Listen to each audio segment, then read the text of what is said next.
Каждую неделю на телеканале БСТ загорается красная кнопка. Мы не боимся резких вопросов и прямых ответов, ведь только в споре рождается истина. С вами Евгений Романов. Здравствуйте. 2 года назад в республике была объявлена грандиозная реформа пассажирских перевозок. Ситуация на тот момент была критической. Перестрелки, гонки пазиков, нелегалы. Особенно остро это чувствовалось на столичных улицах. На тот момент Уфу прозвали Пазиковой, и не зря.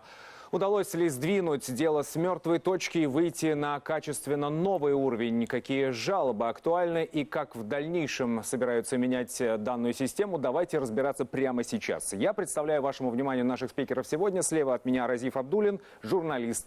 Разиф Рауфович, здравствуйте. Здравствуйте.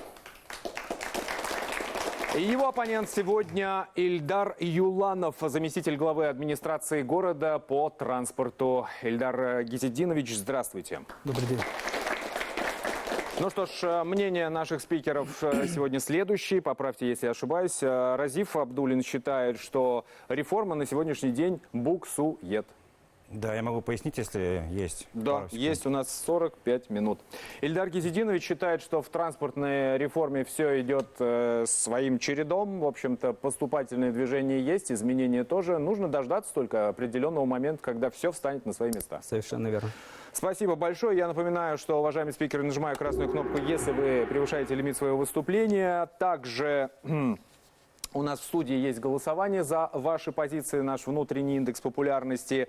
Ну, а для вас, уважаемые телезрители, вопрос сегодня звучит следующим образом. С транспортными перевозками пассажирскими в Уфе все стало лучше или хуже? Да, нет, отвечайте. Итоги посмотрим на графике в завершении. Если сейчас все понятно, уважаемые спикеры, давайте начнем обсуждение. Смотрите прямо сейчас. Реформа внешняя, упаковка сейчас как бы красиво выглядит. Появились красивые автобусы новые, карта Алга, умные остановки, надо сказать, тоже появились. Все красиво. Но если копнуть вглубь, то для пассажиров практически ничего не изменилось. По-моему, сейчас есть онлайн такие программы, которые... Ну, представьте себе бабушку, которая пользуется там мобильным приложением. Представляю. Мы в первую очередь, конечно, занялись нелегальными перевозчиками. А с города убрали полностью нелегальщиков. По истечении 21:00, к сожалению, на улицах остаются те самые пазики, частники. Они работают, безусловно, но не хватает, наверное, больших автобусов в позднее время. Итак, Разиф Рауфович, разберем подробно ход реформы. К чему мы в итоге пришли? Но для этого, наверное, нужно сказать, от чего мы в итоге ушли. Но если я правильно понимаю, то целью реформы были, как минимум, убрать нелегалов с рынка, потом сделать легальным денежный оборот, потому что оборот подсчитывался в 7 миллиардов рублей, которые крутились вне кассы, уходили государства. Ну и сделать транспорт удобным, доступным, быстрым и так далее. Это уже третья цель. О чем я бы хотел сказать, что в этом направлении эта реформа точно пробуксовывает. В итоге, на ваш взгляд, мы пришли к этому результату, нет? Смотрите, нелегалов сейчас практически нет. То есть нет автобусов, которые себе вывешивали таблички «экскурсионный» и ездили. Это, так, про город, если говорить, в городе, да? Естественно, стало больше платить по безналичному расчету с помощью карты Алга и других карт. Это тоже увеличилось, то есть прозрачность денежного потока увеличилась. Но в плане комфортности, скорости и удобства для пассажиров, в этом плане у меня большие претензии. Спасибо. 2 минуты у вас еще будет. Ильдар Гизетдинович, ваша минута. Я, наверное, вкратце расскажу, как все происходило. В 2018 году, когда глава республики объявил наведение порядка именно в области пассажироперевозок в нашем городе, мы в первую очередь, конечно, занялись нелегальными перевозчиками. А с города убрали полностью нелегальщиков. С теми, у кого были свидетельства, правоустанавливающие документы на перевозку пассажиров, мы с ними начали плотную работу. На сегодняшний день у нас в городе работает 7 обществ с ограниченной ответственностью. С ними плотная работа начал. Это что значит? То есть они продолжили работать? Они продолжили работать, а мы тем самым убрали дублирующий маршрут. Когда были дублирующие маршруты, те перевозчики, они не выполняли рейс по своим маршрутам. Соответственно, мы их обязали все-таки выполнять по данным маршрутам, соответственно, рейсы. Навели порядок именно платежных обращениях, ввели новую транспортную карту Алга, как называется. Также навели внешний вид транспорта автобусов, когда, помните, были реклама, были газомоторные обсуждали эту тему попозже, да. Ну вот еще раз, реформа внешняя, упаковка сейчас как бы красиво выглядит. Появились красивые автобусы новые, карта Алга, ну, умные остановки, надо сказать, тоже появились. Все красиво. Но если копнуть вглубь, то для пассажиров практически ничего не изменилось. А в некоторых направлениях даже стало хуже. То есть, ну, жалуются на то, что некоторые автобусы, маршруты пропали удобные. Там, допустим, со школы МВД напрямую в телецентр доехать невозможно. Ну и таких моментов много. Новые микрорайоны страдают, там, допустим, Затон, Дема, Зубово, Жилина, там тоже очень большие проблемы. То есть я говорю о том, что я защищаю интересы, ну, условно говоря, половины населения города, которые пользуются транспортом. 500 тысяч человек. Вот у них очень много вопросов. И вот именно в них сейчас надо разбираться. Спасибо. Соглашусь, на сегодняшний день очень много обращений от наших жителей и от гостей столицы. Да, имеются определенные проблемы с маршрутом. А у нас на сегодняшний день быстро развиваются и растут новые микрорайоны. Конечно, это в документе планирования, которое было принято вот, буквально в 2019 году, все учтено. Но на сегодняшний день, ввиду наведением порядка, все-таки мы пока эти конкурсные процедуры приостановили. Рассматриваем вопрос продления того или иного маршрута, потому что неохота на сегодняшний день плодить новый маршрут. Но я думаю, у нас будет все-таки загроможденность этих маршрутов. Не зря же, вот у нас, к сожалению, на сегодняшний день в городе преобладает малый класс автобусов. Это я говорю о пазиках, которые мы пытаемся убрать с нашего города. Это я говорю о таких автобусах, как Спринтера, Мерседес, Форд Транзит. Это малый класс. Мы все-таки стремимся к среднему и большому классу. Вот, пока все. Последняя минута, Разив. Ну, например, расписание. То есть, как таковое расписание, я, как уфимец, его не наблюдаю. То есть, я понимаю, на умных остановках была очень хорошая идея показать пассажиру, что до твоего маршрута ровно там 3 минуты или 5 минут осталось, ты спокойно стоишь, ждешь. То есть сейчас, ну, раньше, ну, года 2, это точно, мы это ждали. Я вот редко езжу, конечно, на общественном транспорте, но, по-моему, сейчас есть онлайн такие программы, которые... Ну, представьте себе бабушку, которая пользуется там мобильным приложением. Представляю, вполне, кстати. Нет, есть очень много людей, которые не пользуются. Нужно думать Есть, да. обо всех пассажирах. То есть я, например, был в Израиле, там система очень хорошо работает. И не нужно никаких интернет-приложений. То есть на остановке стоит расписание четко понятно. У нас это расписание нет. Вторая претензия к расписанию, что вечером очень трудно уехать. Потому что, я так понимаю, нелегалы перестали выполнять свои функции и вот эти вечернее время заполнять. А Башавтотранс не хватает, видимо, единиц транспорта.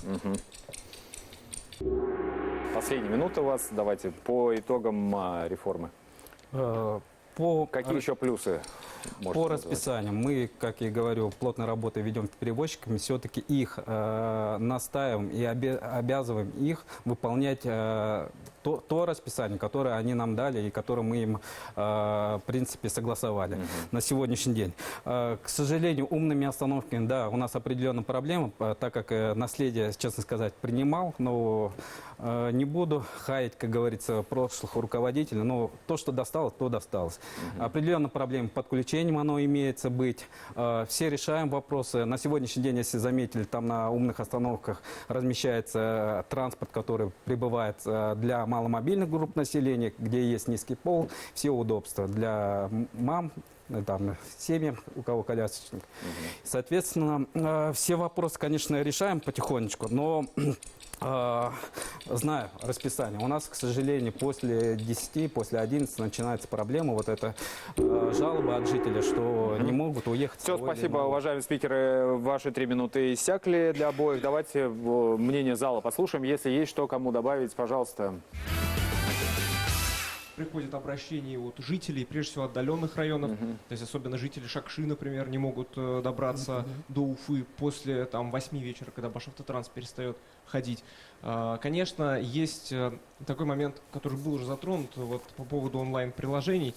Автобусы Башавтотранса почему-то в этом онлайн-приложении нет. То есть у нас есть популярный агрегатор, где есть и карты, и все-все-все, но есть автобусы частные. А вот почему-то государственный перевозчик до сих пор не может наладить свою работу непосредственно вот с тем приложением, с которым работает большинство уфимцев. Они заходят, они видят маршрутки, они видят все вот эти пазики, которые там ездят, а больших автобусов почему-то не наблюдают. Ну и, конечно, основной момент, на который жалуются люди, это после 9 вечера, к сожалению, у нас государственных автобусов нет.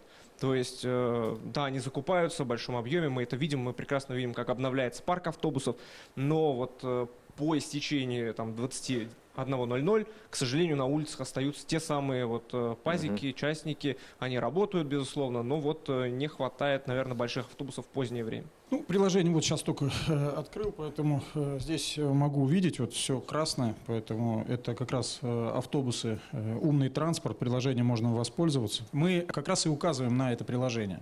Помимо того, горячая линия 262 66 62, она существует, круглосуточная горячая линия. Зачастую 70% это как раз справочная информация для наших пассажиров. Вот. Тут говорили, конечно, и про бабушек, про дедушек, которые не могут уехать, или, вернее, не могут воспользоваться, да, приложением. Она круглосуточная, и, в принципе, звонки зачастую от них поступают. И тот персонал, который у нас на сегодняшний день есть, это обученный персонал, который могут по расписанию даже сказать.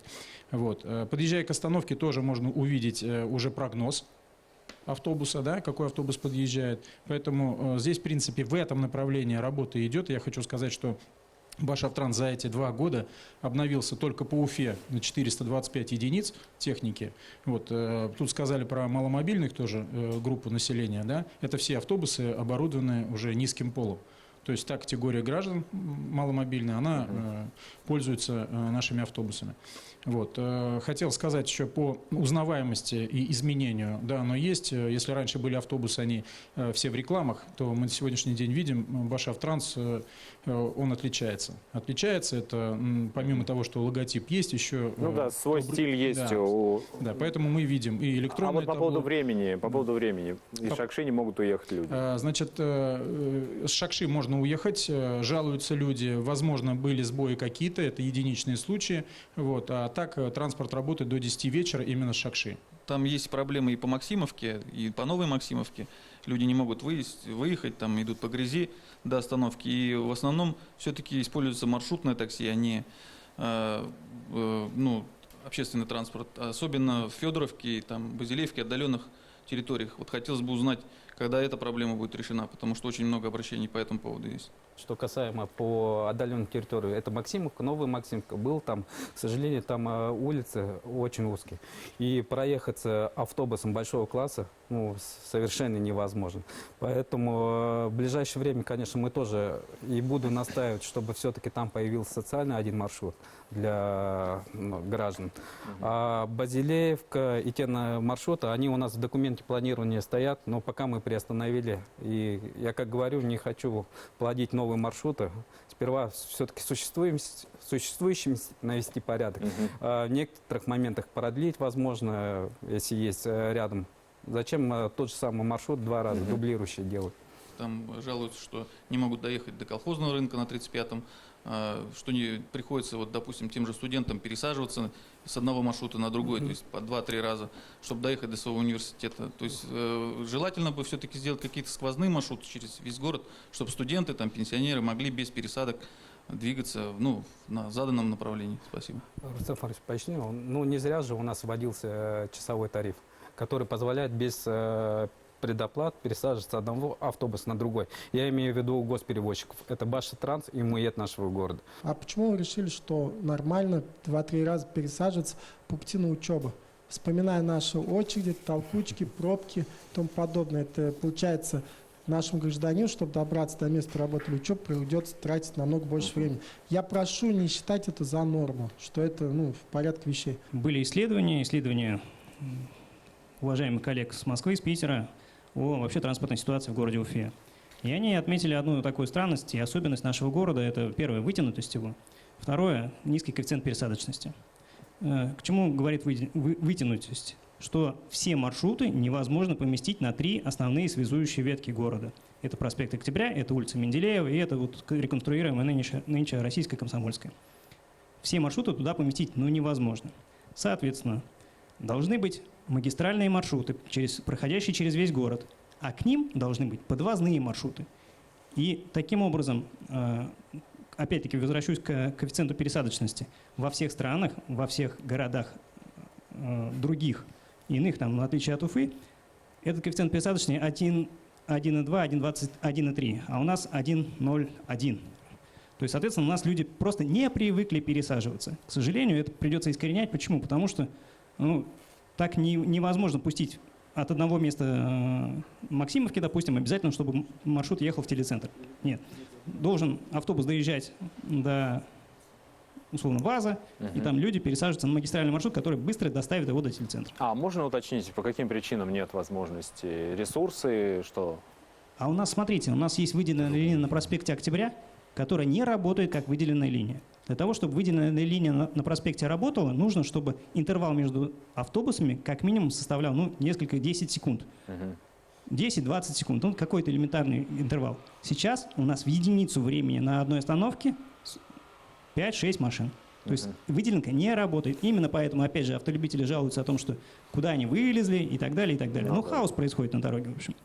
Все-таки, с моей точки зрения, первой целью реформы было устранение черного нала. Вот прозвучала цифра 7 миллиардов рублей. Да? Сумма, представляете, она сравнима с бюджетом такого города, как Стерлитамак. И, соответственно, где такие деньги есть, там нет, не обойтись без криминала. То есть 7 миллиардов денег, которые подконтрольны криминалу, подконтрольны крыши, сами прекрасно понимаете, кто такие деньги также может крышевать из тех же самых правоохранителей. И вот первой задачей было все-таки устранить доступ криминала и недобросовестных силовиков к этой громадной сумме. То есть эта задача была выполнена. Теперь уже то, что касается создания непосредственно транспортной инфраструктуры, здесь вопрос идет не только о транспорте. Вот, кстати, в прошлом году осенью Совет по правам человека проводил инспекцию. И проводил инспекцию именно в рамках программы «Доступная среда». То есть могут ли у нас инвалиды, могут ли у нас люди с ограниченными возможностями получить реальный доступ к такой услуге, как пассажирская перевозка. Получается, что практически они такого доступа лишены. Вот проводили, по сути, эксперимент, да, как можно назвать ее контрольная закупка. То есть участвовали дети в электроколяске, участвовали дети, которые были сопровождающим в коляске, был глухонемой ребенок. Но вот сразу скажу, что у нас практически нет остановок, где эти дети, где вот такие граждане у нас маломобильные, могут беспрепятственно либо высадиться с автобуса, либо обратно на автобус зайти. Глухонемые, в принципе, вот нет элементарной бегущей строки. Да? Вот представляете, то есть у человека нет иной связи с миром, кроме как он может видеть только на остановке, что это такая-то остановка, и там есть какая-то надпись. Он даже может не определить, где он находится. Вот. В чем проблема? Проблема получается в том, что, насколько я понимаю, у нас ремонт дорог ведут федералы, а за остановки отвечает местная власть. И вот автобус подъезжает, Башавтотранс, они сейчас оборудованы, да, они оборудованы подъемниками, а подъемник спускается, и выясняется, что невозможно, нормально припарковаться, нормально обеспечить выгрузку инвалида, потому что либо бордюр выступает, да. Дороги, конечно, у нас в городе не федералы делают, это все-таки муниципалитет, это городская сфера ответственности. Согласен, к сожалению, у нас не все хорошо, но работа в этом направлении ведет. Вот когда идет, вы заметили, наверное, на сегодняшний день очень масштабные идут ремонтные работы именно на дорогах в городе. Соответственно, вот все наши пожелания и требования мы адресовали нашему подведомственному организации, УСРДИС так называемая, где все замечания и предложения по остановочным карманам, именно по доступной среде мы озвучили. Далее в программе. В Уфе дороже ездить, чем должно быть по нормативам. То есть, если норматив 7% из среднего дохода ты должен тратить на транспорт, то в Уфе это было 7,7. Города-миллионники, у нас стоимость проезда существенно ниже была. Взять Самару, там уже давно за 30. А в Челябинске Ради проводчик. Как вам такое? У них свои следователи, а у вас свои. Об этом можно спорить часами. В один момент складывалось впечатление, что там, где транспорт государственный, там сплошное предательство интересов государственного перевозчика и государства со стороны как руководителей имущественного комплекса, так и со стороны топ-менеджмента компании, поколений, скажем так. И когда был такой момент, когда казалось, что ничего не останется от нашего государственного перевозчика. Нельзя ли проработать как раз по карте Алга все-таки работу и с частным перевозчиком? Давайте перейдем ко второму вопросу. Это качество обслуживания. Качество обслуживания, какие жалобы, какие пути решения. Ну, вроде как 42% перевозчиков в Уфе работали нелегально. С ними как будто бы разбираемся. Да? С черным налом тоже решили. Что с культурой вождения, что с комфортом перевозки. И какие есть варианты решения. Кто начнет? Давайте я начну. Я помню, еще 3 года назад Институт Санкт-Петербургских транспортных систем провел исследование в Уфе, и он рассказал о том, что есть такой единый стандарт обслуживания населения, согласно которому, например, есть нормы определенные. Например, больше 45 минут в дороге не должны проходить только 10-я часть населения, пассажиров. По исследованиям ученых, у нас в Уфе эта цифра была в 4 раза больше. Я хочу спросить уважаемого оппонента, что-то изменилось с тех пор или нет? На мое ощущение, оно, конечно, только ощущение, что из-за того, что стало меньше нелегалов, меньше транспорта, больше интервалов движения, нет не совсем много большегрузных автобусов, люди стоят на остановках очень долго. И общее время в пути у них увеличилось. Вот это мое ощущение, я не исследовал эту ситуацию. Я хотел бы спросить вот Ну, я не знаю, насколько Ильдар Гиздинович исследовал. Потому что это, на самом деле, же цель реформы сделать быстрее транспорт, доступнее. Ну да, мобильность сейчас главное. Чем быстрее ты достигаешь из пункта А в пункт Б, тем ты, может быть, и успешнее в жизни. Вот по имеющимся моим данным, на сегодняшний день наши жители в основном жалуются, да, на увеличенный интервал движения, это 30% респондентов. 15% жалуются, что не могут доехать до отдаленных территорий, и 10% жалуются это на отсутствие в вечернее время транспорта. Все-таки интервал 30% волнует. Это достаточно ощутимый процент. На сегодняшний день нами принято положение в городе, где обязывает перевозчиков негосударственных форм собственности, которые работают по нерегулируемым тарифам, соблюдать расписание. Соответственно, если они в течение квартала не соблюдают расписание, у нас есть основания лишить их свидетельства. Поэтому есть определенная мотивация. Также с нами, конечно же, разработан стандарт, социальный стандарт транспортного обслуживания, где такие пункты мы выделили. Это доступность транспортного средства, комфортность и соблюдение норм. Второй момент, на который те же ученые в своем исследовании обратили внимание, это то, что в Уфе дороже ездить, чем должно быть по нормативам. То есть, если норматив 7% из среднего дохода ты должен тратить на транспорт, то в Уфе это было 7,7. И они предложили, кстати, выход из этой. По России в среднем. Да. У нас выше, чем в среднем. Они предложили выход, сделать единую транспортную карту, которая бы, допустим, за 1200 рублей в месяц позволяла бы пользоваться как автобусом, троллейбусом, так и трамваем. Я так понимаю, что эта цель пока еще не достигнута. Вернее, это предложение ученых еще не реализовано. А ездить это было бы дороже, очень удобно и было бы выгодно. Дороже ездить они считали по наличному расчету Да, или конечно. по карте? В целом, они считали в целом все расходы. Ну, условно говоря, человек едет из пункта А в пункт Б, он тратит там, в день 60 рублей. Посчитали. Это только пассажирские перевозки, автотранспортные, вот автобусы, да? Ну, автобусы. Не в целом система, там такси какие-то. Такси не считали. Ну, с оппонентом я не соглашусь. Введением наведением порядка и реформы транспортного обслуживания у нас появилась единая транспортная карта АЛГА. Любой человек из Мелеузовского района, оплатив даже в Баштрансе стоимость проездки, он может эту карту использовать в городе Уфе, как Нет, у себя. ну по АЛГе Вы не тоже... поняли немножко. Это единый транспортный билет, который типа абонемента. 1200 заплатил за него, за эту карту, и ездишь целый месяц. Пока что у нас все-таки сама цель выявить все-таки вот тот наличный оборот, который у нас есть. И всех людей приучить к безналичной форме оплаты. Вот это у нас цель стоит.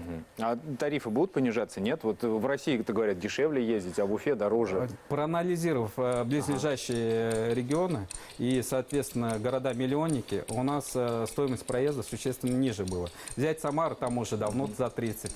А в Челябинске... Радик Рауфович, как вам такое? У них свои исследователи, а у вас свои... Об этом можно спорить часами, но я все-таки доверяю мнению ученых. Доверяю мнению ученых, которые все это проанализировали и предложили пути выхода. То есть карта АЛГА — это хорошо. Это не английские ученые, надеюсь? Нет, это Санкт-Петербургский институт транспортных систем, еще раз повторю. Я думаю, это исследование есть распоряжение администрации. Вот. И они предложили ввести единый транспортный, ну, как бы абонемент, что-то назовете, то есть, который сократит расходы уфимцев. И тогда, ну, они будут пересаживаться гораздо быстрее и легче, раз они понимают, что заплатили раз в месяц определенную сумму, потом могут спокойно пользоваться всеми видами транспорта. Пожалуйста. Это решение, в частности, и проблемы пересадок. Мгм. Я боюсь, что расходы только увеличатся, если еще параллельно Алге, транспортной карте у нас Не, еще ну, появится пожалуйста, еще один включите в какой-то. Алгу оплату одновременную 1200, ты получаешь возможность в течение месяца ездить. Почему? Есть такая возможность, нет? Вот они же говорят, по тарифу-то не могут. Нет, ничего это все снизить. возможно, просто здесь определенно есть Может быть, проблема. другая сумма, я просто называю цифры ученых. Нет, это приблизительная сумма. Это Минута все последняя у вас возможно. пошла, Да, ага. это все возможно.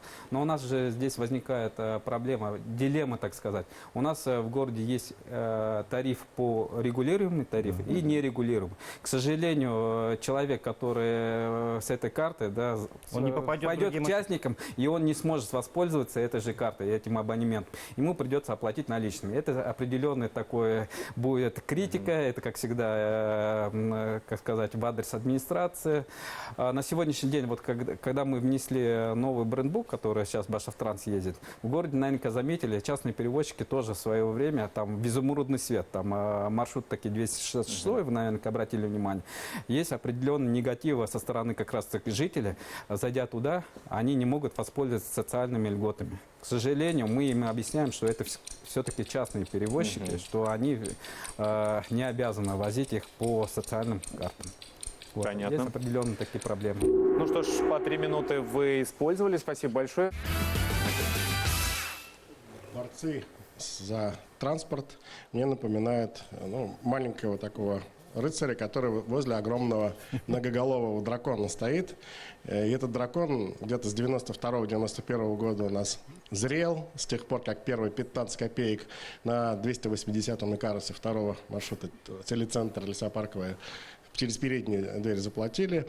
И складывался у нас такой стихийный, партизанский, преступный, попустительский консенсус, что вот у нас город автомобилистов. У нас в городе должны ездить, самые главные люди — это автомобилисты, а пассажиры, пассажиры города, получается. Вот. И вторая тема. Я замечал, вот хорошо, что мы сейчас обсуждаем тему удобства, неудобства, куда доехали, где там пиццу заказать. Есть с кем и есть о чем уже разговаривать, потому что в один момент складывалось впечатление, что там, где транспорт государственный, там сплошное предательство интересов государственного перевозчика и государства со стороны как руководителей имущественного комплекса, так и со стороны топ-менеджмента компании, поколений, скажем так. И когда очень был такой момент, когда казалось, что ничего не останется от нашего государственного перевозчика. И не с кем ни о чем будет разговаривать. И это мы сейчас говорим о деталях, а глубинные, инфраструктурные вот эти вещи как-то куда-то девались. Сейчас хорошо взялось государство восстанавливать позиции государственной перевозки. Это вообще государственная услуга перевозки, а не коммерция, как у нас сложилось, насколько я понимаю. Вот. И, хочется посочувствовать, и мне кажется, это история надолго с транспортной реформой, когда мы из Техаса превратимся вокруг Колумбии, предположим. Нельзя ли проработать как раз по карте Алга все-таки работу и с частным перевозчиком, то есть чтобы они могли оплачивать жители и с частным перевозчиком и, допустим, ту сумму, которая выпадает из тех доходов, субсидировать государством. То есть мы готовы, например, этот вопрос тоже обсуждать. Мы тоже были заинтересованы, чтобы участники приняли участие именно в программе «Карта Алга». К сожалению, они нам объявили себестоимость поездки как минимум 45 рублей. Поэтому мы их заставили и обязали, чтобы, по крайней мере, они приравняли стоимость проезда по безналичным и наличным формам оплаты. Но ведем с ними диалог, чтобы все-таки какую-то льготу по карте Алга они все-таки сделали. У вас есть такой мощный инструмент в руках, да, как управление Роспотребнадзора. У нас пассажирские перевозки – это услуга, которая оказывается гражданам в личных целях.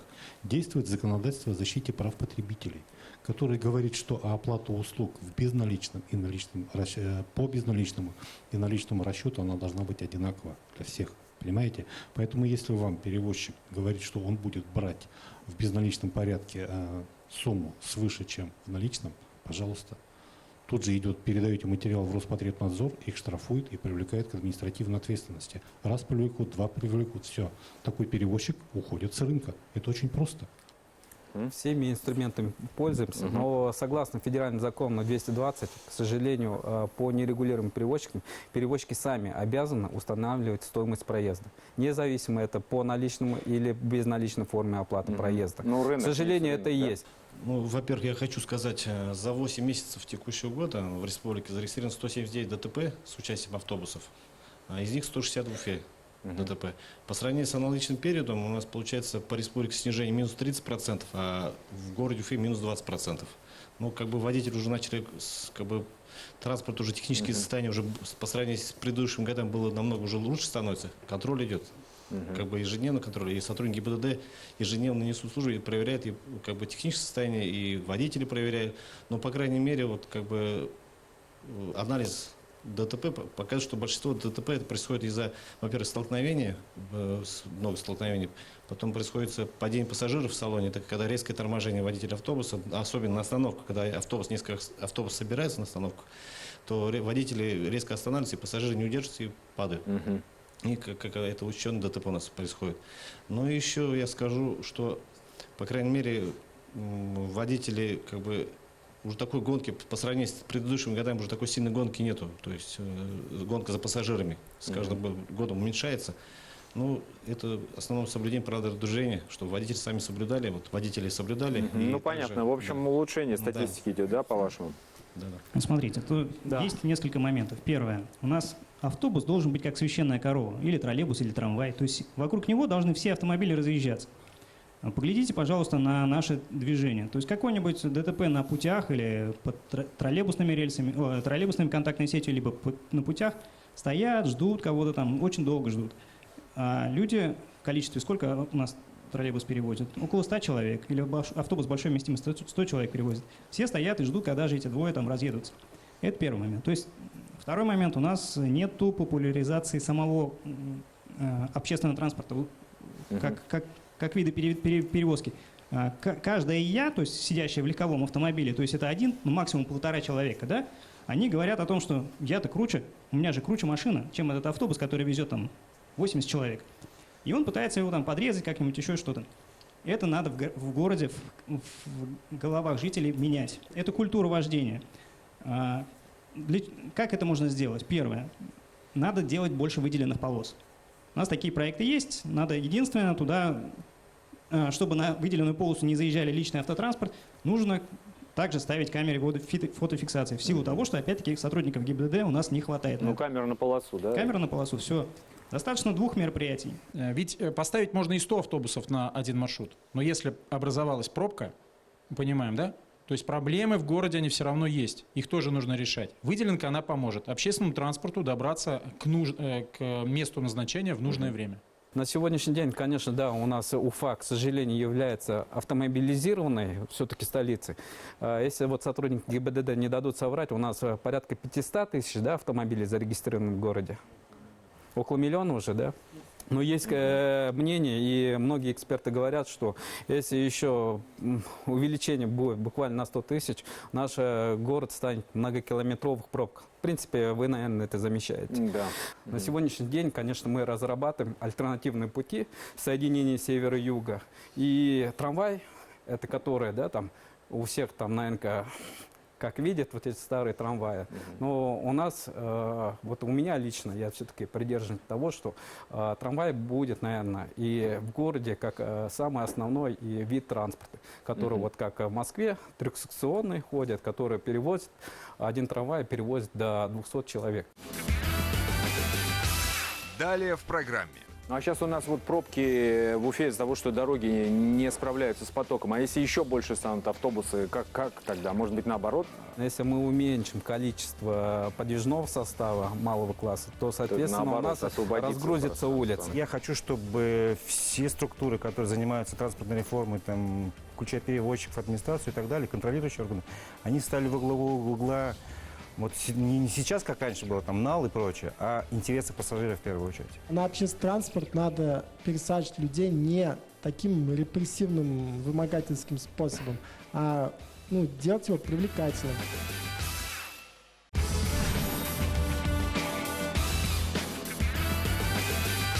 Давайте третий вопрос обсудим. Приоритетные направления развития транспортной реформы, я так понимаю, она продолжается, еще будет длительное время продолжаться. Что нужно менять, на какие направления, по-вашему, нужно обратить внимание? Ну, может быть, вы начнете, потому что все-таки вы знаете, куда мы идем. А я попрошу комментировать. Вас добавлю. Ну, наверное, хотелось бы поменять сервис обслуживания, вот транспортного обслуживания. Из малого класса, как я ранее говорил, перейти на более большой и средний класс. Соответственно... Ну, а сейчас у нас вот пробки в Уфе из-за того, что дороги не справляются с потоком. А если еще больше станут автобусы, как тогда? Может быть, наоборот? Ну, вот смотрите, у нас один автобус заменяет как минимум около 5-7 автобусов среднего класса, малого класса. Соответственно, если мы уменьшим количество подвижного состава малого класса, то, соответственно, у нас разгрузится улица. И, соответственно, хотелось бы видеть все-таки четкое выполнение расписания движения всех автобусов. Вот этому тоже стремимся. И наведение надлежащий вид остановочных всех павильонов в городе. Мы все-таки склонны убрать оттуда все нестационарные объекты. Ну, тут как бы нельзя не согласиться, что соблюдение четкого расписания, но оно должно быть еще удобным для пассажиров. Это приоритет, на мой взгляд, на ближайшие годы.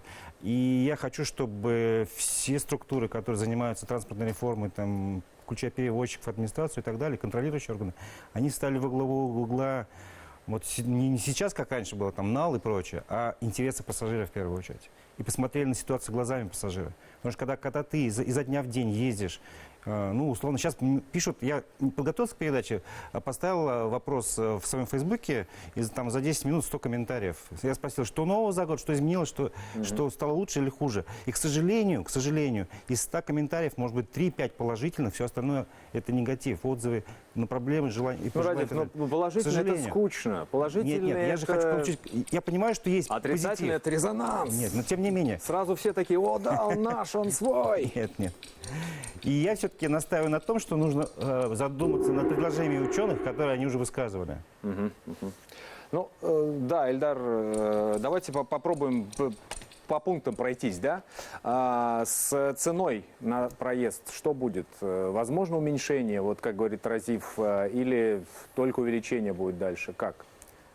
Цена не поднималась с 2016 года. То есть тут без вариантов? Здесь наша задача все-таки, чтобы частные перевозчики не поднимали до максимальных стоимости проезда. На сегодняшний день у нас Баштранс является таким, так сказать, уравнителем, который перевозчики держатся до этой стоимости. По дальним населенным пунктам что будет? Люди смогут доехать из Шакши, из Максимовки, там откуда? Из того же Жирина, например. Да. Конечно. Конечно, как-нибудь сами. Нет, по документу планирования, я еще раз повторяюсь, у нас все вот эти новые застройки и отдаленные территории, они у нас запланированы, организация новых маршрутов. Но пока мы, еще раз говорю, приостановили, пока вот не наведем порядок до конца в городе, пока не будет. Так, Разиф, есть что добавить еще? Я бы хотел все-таки вернуться к идее, которая, я считаю, она еще не до конца раскрыта в передаче. Это о едином транспортном билете. Когда человек заплатил за месяц определенную сумму, он может не пользоваться транспортом, а деньги уже поступили. Это выгодно, это стабильная сумма денег. То есть над этим предложением ученых, мне кажется, над реализацией его надо хорошенько подумать.